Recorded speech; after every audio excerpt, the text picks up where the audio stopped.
Typhlosion. Se você clicou nesse vídeo e tá querendo saber por que o Typhlosion é o Pokémon mais falado do momento, você veio no lugar certo. Deixa seu like e vamos lá para mais um vídeo.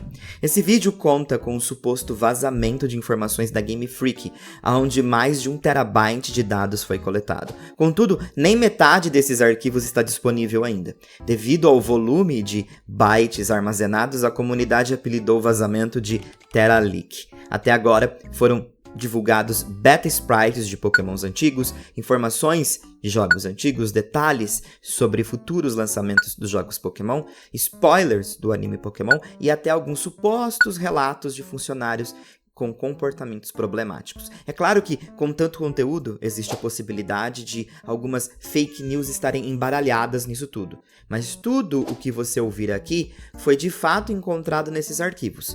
E podem ser, sim, falsos. A questão é que esses arquivos em específico viralizaram tanto que acredito que os danos agora são irreversíveis. E bom, a imagem do Typhlosion foi extremamente afetada daqui pra frente. Não esqueça sempre de dar um pulinho na aba de comentários e se certificar se eu não dei alguma atualização sobre esse vídeo. Isso costuma acontecer bastante por aqui. Vamos lá. Na versão japonesa dos jogos Pokémon Diamante e Pérola, na biblioteca de Canalave, há um relato que diz que humanos e Pokémon já se casaram no passado, sugerindo que ambos mantinham relações afetivas e amorosas em tempos distantes. E bom, estou falando isso, pois os arquivos encontrados reforçam essa passagem. Existe um vídeo aqui no canal, inclusive, que aborda profundamente esse assunto de relações entre humanos e Pokémon, e há diversos indícios. Então, não esquece de passar depois desse vídeo no izinho aí em cima.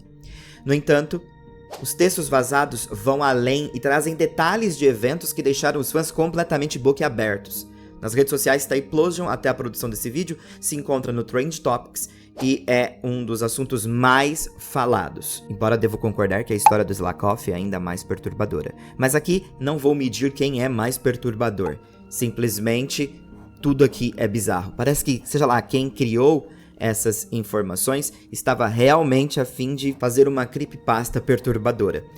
Preciso dizer também que muito também é baseado em folclores, etc. A gente percebe alguns detalhes, mas nem todos os detalhes a gente precisava saber. É aquilo, será que a gente precisa saber mesmo? Bom, você vai me dizer aí nos comentários se você precisava ou não saber disso. De agora em diante eu vou resumir a maioria dos relatos, na verdade todos os relatos que nós temos até então, lembrando que do Octillery e do Lapras basicamente são os mesmos. Eu não vou fazer a leitura completa de cada um dos textos, esse vídeo ficaria gigante inclusive, mas você vai ter ideia do que se passa com cada um desses Pokémon.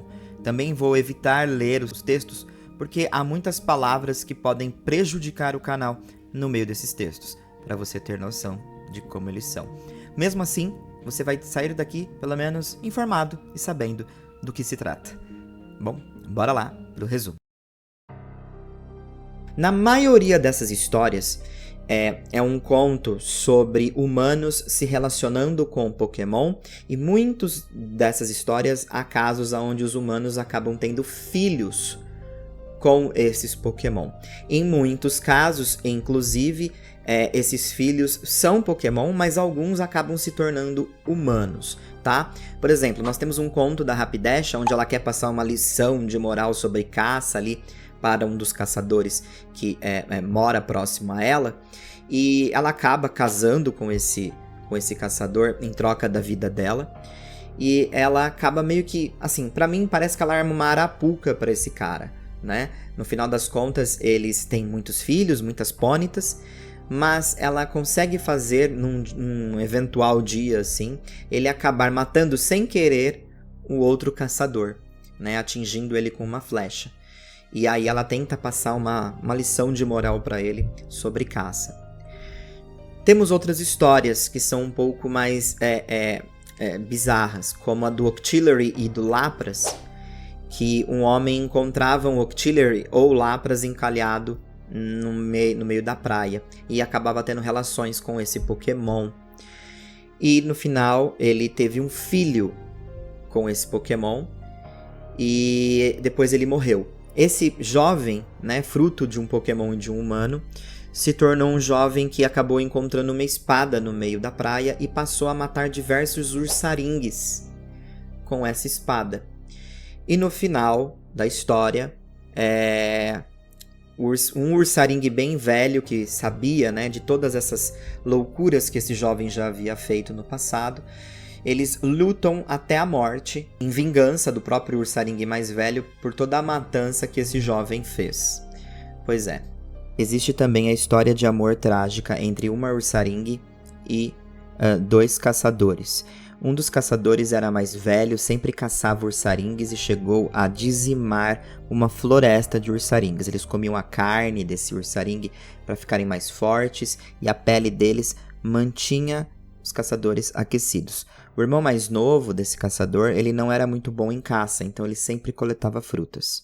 De qualquer forma, sobrou uma Ursaring fêmea depois de todas essas caças.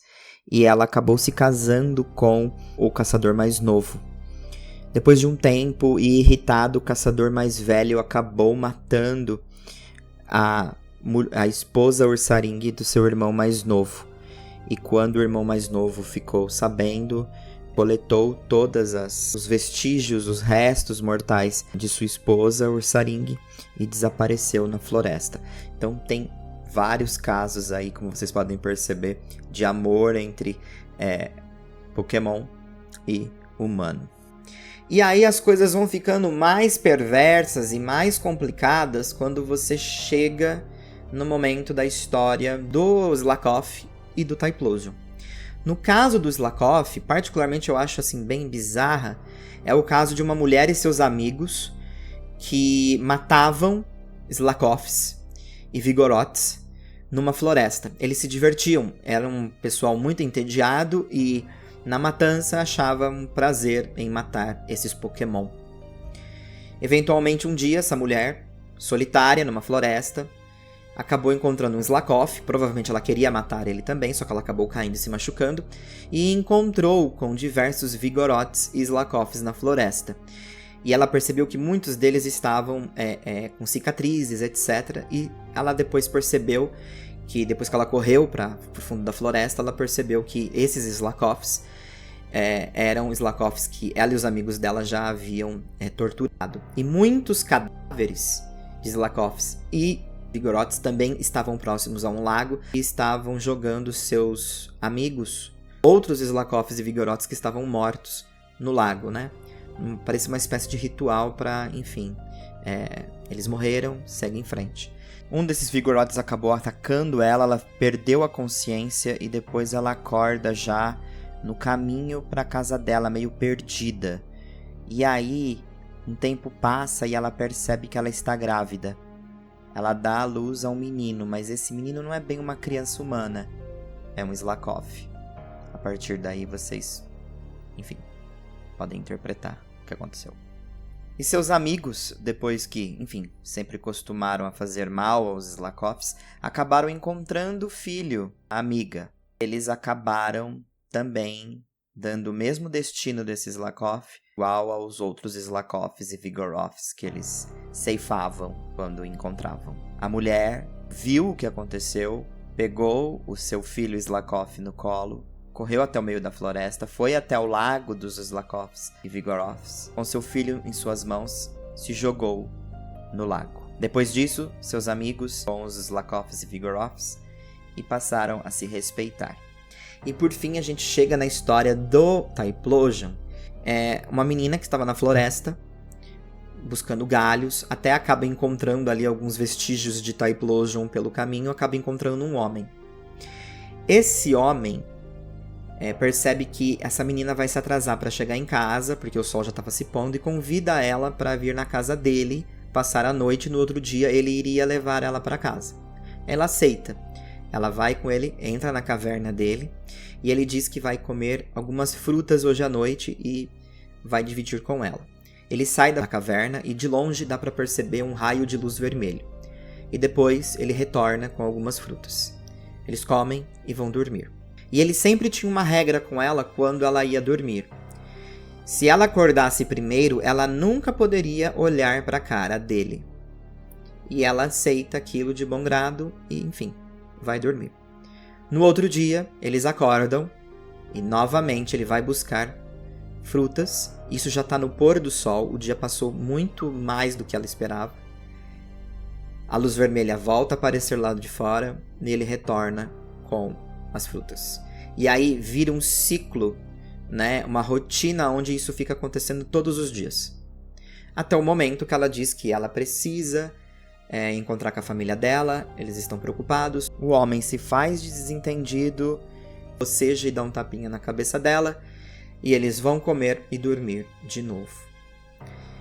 Depois de um tempo, a menina acaba acordando com um bebê do seu lado. Esse bebê é do Typhlosion e dela, aparentemente. Entendam como quiser. E aí ele diz: seu pai deve estar querendo buscar você. Eu não posso permitir porque você é minha esposa. Então eu vou até ele e vou matá-lo. A menina diz: por favor, não faça isso. É meu pai, é minha família. Como poderei ficar com você sabendo que você matou minha família? E aí ele diz: ok, vamos dormir. Aí no meio do processo a menina acaba percebendo que ela está junto de um Typhlosion e não de um homem. O tempo foi passando, eles continuaram juntos até o momento que o pai de fato chega, aparece, né? Ele fica mais próximo da caverna e o Typhlosion não vê alternativa a não ser lutar com o pai para se manter com a menina. E aí ele começa a cantar uma música muito estranha e diz para a menina que se um dia acontecer dele morrer, para que ela pegue o olho, a língua e o coração dele e queime numa fogueira cantando aquela música, até a chama acabar. Ela ouve aquilo, fica sem entender, mas respeita, e aí ele diz que precisa fazer algo muito importante, e vai até o pai da menina, e acaba tendo essa luta com ele, e o pai da menina vence a luta, e o Typhlosion morre. A menina corre até o Typhlosion, diz para o pai: pai, você matou meu marido, ele é pai do meu filho, você não podia ter feito isso. E, consequentemente, ela acaba pegando o olho, o coração, a língua do Typhlosion, joga no fogo e faz uma espécie de ritual com aquela música que ele estava cantando. E a partir daí, ela também passa a usar a pele do Typhlosion. Nisso, o tempo foi passando, o pai da menina construiu uma casinha para ela e para o seu filho ficarem, mas os aldeões viviam atormentando ela, e ela queria muito que os aldeões parassem, eles não parassem, até um dia que ela ficou muito nervosa e começou a uivar junto com sua filha, e partiram para o meio da floresta e nunca mais foram vistas. E inclusive há uma passagem dela nessa história dizendo que não só ela, como sua própria filha, eram meio Typhlosion. E foi assim que aconteceu. Eu tenho que dizer que essa história, o pessoal foi pego bastante de surpresa, justamente por conta de alguns padrões um pouco quanto violentos por parte do Typhlosion, né? E manipuladores, o que a gente pode entender como sequestro, a gente pode entender como manipulação da sua própria vítima, né? Manteve ela de refém, entre outras coisinhas que eu acho que deu pra entender o que aconteceu, e no final das contas eu acho que vira até aquela síndrome de Estocolmo, né? Quando a vítima se torna dependente e cria afeto por aquele que sequestrou ela. Então, é muito bizarro mesmo. Então, em base das histórias, vocês, por favor, agora nos comentários, digam aí o que vocês acharam de cada uma dessas histórias. Também saiu a lore da criação do mundo Pokémon. Também tem algumas coisas envolvendo Arceus, mas acho que isso a gente pode deixar para outro vídeo. A questão que fica aqui é que, por que, você deve estar se perguntando, a Game Freak manteria tal tipo de arquivo dentro dos seus outros arquivos ali, enfim, dos seus servidores, etc. É uma pergunta que faz sentido, obviamente, e é possível você achar, meu Deus, isso é tão absurdo, mas nós temos situações de Pokémon e, assim, muitos indícios que Pokémon se relacionavam com humanos, histórias que são meio que baseadas em yokais, que são bem perturbadoras. A gente pega a Frostless, que também é baseada no yokai, que também é bem problemático. Tem muitos outros Pokémon que, inclusive, costumam sequestrar pessoas. Eu fiz um shorts a respeito desse assunto, curiosamente, essa semana que passou. E existem 4 Pokémon, pelo menos, que, tipo assim, têm o prazer em sequestrar pessoas, só porque sim. Então, não é bizarro imaginar isso. A questão é que é muito detalhado e é muito problemático. Então vamos supor, pra você entender. Se eu fosse, ou você fosse, dono de uma empresa de jogos e você quer que desenvolvam algumas histórias onde humanos e Pokémon se relacionavam. Mas aí vocês percebem que essas histórias elas são muito pesadas e não faria muito sentido implementar isso num jogo. Teria problemas com a outra parte do mundo que poderia achar isso mais bizarro ainda. Então, o melhor seria só fazer uma leve citação numa biblioteca jogada por ali, onde Pokémons e humanos já casaram no passado. E aí isso fica por interpretação. A gente não vai pegar essas histórias que os meus funcionários, os seus funcionários criaram e jogar fora. A gente vai armazenar porque ali a gente tem um lance criativo que a gente precisa deixar armazenado. E ponto. Basicamente isso. Se for isso que aconteceu, né? Porque se isso for falso, como eu disse pra vocês, agora já foi. Viralizou a um ponto que, tipo assim, a imagem, principalmente do Typhlosion, acho que vai ser afetada pra todo sempre. Então, essa é uma situação que a gente precisa colocar aqui. Como eu falei pra vocês, algumas coisas fazem sentido em relação a os Pokémon se transformarem em humanos, ou Pokémon que viram humanos, ou humanos que viram Pokémon. A gente tem relatos dessas coisas na Pokédex, e no caso do Typhlosion, curiosamente, ele é baseado no yokai que tem o costume de se transformar em humanos. E o Typhlosion é baseado no Mudina, um texugo japonês, frequentemente retratado no folclore japonês como um yokai com a habilidade de se transformar em humanos e enganá-los. Então, assim, a partir daí, você até consegue compreender que ele possa desenvolver algum tipo de afeto por humanos. O problema está em como ele desenvolveu esse afeto e com quem ele desenvolveu esse afeto. Muito problemático e não teria como uma coisa dessa passar, né? Então, esse é o ponto. Mas, ao mesmo tempo, a gente interpreta o Typhlosion como uma fera. Você percebe que na história, de alguma forma, seja lá quem está escrevendo, parece que quer colocar, tipo assim, apesar do Typhlosion conseguir desenvolver afeto por humanos, se comunicar com humanos, ele é muito limitado. Por exemplo, vou pegar algumas frutinhas pra gente comer, fique aqui, vamos dormir. Pegar algumas frutinhas, vamos dormir. Pegar algumas frutinhas, vamos dormir. Que é basicamente coisa que animais fariam, que não raciocinam direito. Seu pai está aqui, ele é uma ameaça para mim e a sua presença, vou matá-lo. Então, há esses pontos, mas ainda não funcionaria na história em Pokémon. Seria absurdamente maluco. E assim, até a parte que está no jogo, que humanos se casavam com Pokémon, essa parte foi alterada na versão ocidental, justamente para já não gerar tantos problemas. Então, é aquilo. Se não aconteceu, se não tá no jogo, não é canônico, é só um vazamento que estava perdido ali nos dados da Game Freak, se for verdade. E se for, é isso, entendeu? Estava ali, não ia usar e acabou, mas viralizou. E agora você sabe porque o Typhlosion tá na boca de todo mundo. É isso, quero saber a sua opinião, deixa seu like, ele me ajuda demais. E compartilhe o vídeo com seus amigos, não esqueça de se inscrever. Muito obrigado e a gente se vê em mais um vídeo no futuro. Tchau, tchau.